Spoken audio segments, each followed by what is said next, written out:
Burundian national statistics that shows that we have the expenses that go over 5 billion Burundian francs for the public fundamental schools, and we have more than 12 billion for the private fundamental schools, whereas for the income we have more than 15 billion Burundian francs and more than 7 billion Burundian francs for the public fundamental schools. And we know that the majority of the country is made by young people. More than 60% of citizens in this country are young people. So today we wonder, do young people get enough skills from school that can help them, that can allow them or enable them to be wealthy? We've been taught school is everything,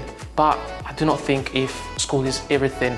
And my firstborn told me education is the key of the life. That's how we've been taught for ages. We've been taught like that. Education is the key of life. It's not true. It's not sufficient. Then I need you to put me in picture, make me understand well. Okay. How isn't it like a key of life? The education that we get from school and the life skills are both needed at the same time. We have to attend school and get the real life skills. Both things are needed at the same time. Grandpa told me this, man, education will never get to an end. Whatever you are, keep searching.